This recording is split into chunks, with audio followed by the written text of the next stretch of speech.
सोमवारपासून राज्य विधिमंडळाचं अर्थसंकल्पीय अधिवेशन, तर अधिवेशनाच्या पूर्वसंध्येला होणाऱ्या चहापान कार्यक्रमावर विरोधक बहिष्कार टाकण्याची शक्यता.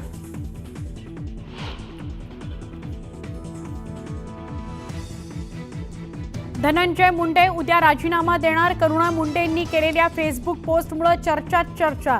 अधिवेशनापूर्वी राजीनामा देणार असल्याची माहिती.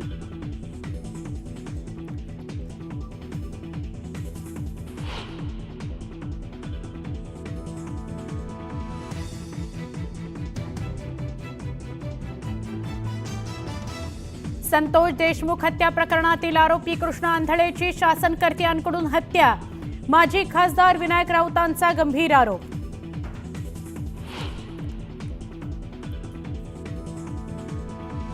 रायगडच्या पालकमंत्री पदाचा तिढा अद्याप कायम. तर आज मुख्यमंत्री महाडमध्ये आल्यावर पालकमंत्री पदावर चर्चा होईल. भरत गोगावले यांचं स्पष्टीकरण.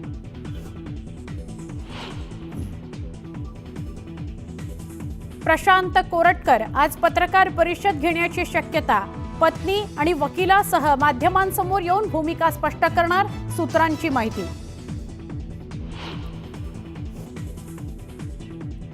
पुण्यामध्ये पुन्हा वाहनांची तोडफोड. भरतनगरमध्ये अज्ञातांनी फोडली 10 ते 12 वाहनं. परिसरात भीतीचं वातावरण.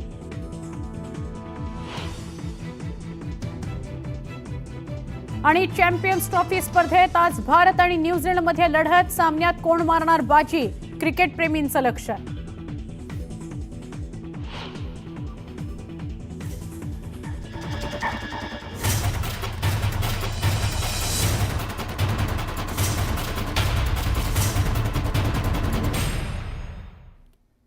मुलुक महाराष्ट्रामध्ये सविस्तर बातमी आपण बघणार आहोत. सुरुवात एका महत्त्वाच्या बातमीने करूयात.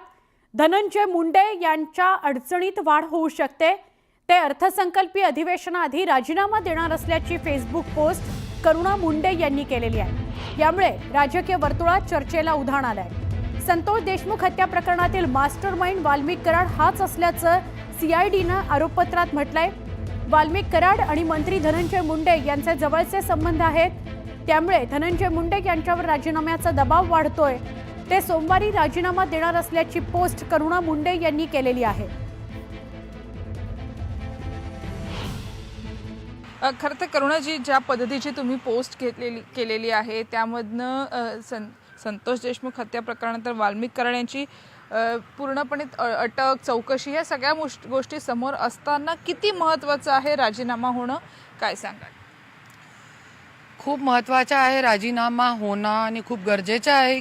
क्योंकि आज नैतिकतेचा जैसे प्रश्न आहे. सगळ्यांना माहिती आहे की वाल्मिक कराड शिवाय धनंजय मुंडेच्या पोटाच्या पाणी हिडत नाही.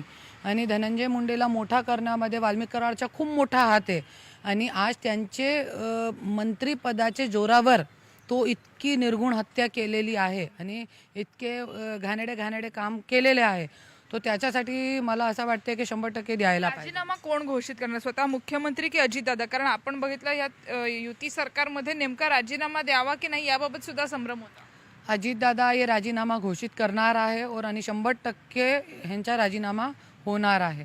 राजीनामा जरी दिला तो खूप चांगला आहे, जरी नाही दिला तो मी अगोदर सांगितलेलं आहे की देवेंद्र भाऊची मी भेट घेणार आहे. आणि आणखीन जे ये हत्या आहे ते तो आहेच, पण याचे और असे आणखीन काही कारनामे आहे. ये तो जे समोर आली ते हत्या आहे, पण जे समोर नाही आली आहे, जसे की माझ्यासोबत माझे जो बॉडीगार्ड होता माझ्या परली जेलमध्ये, ते बाहेर निघाल्यानंतर त्यांची ब्रेन हेमरेजतून मृत्यू झाली. असे जे खूप काही मौत आहे जे लोकांच्या समोर आली नाही आहे. तो ये सगळी गोष्टी जी आहे देवेंद्र भाऊ समोर मी ठेवणार आहे, जरी राजीनामा नाही घेतला गेला तो. पण 100% मला पूर्ण विश्वास आहे उद्याच्याला राजीनामा होणार आहे. फक्त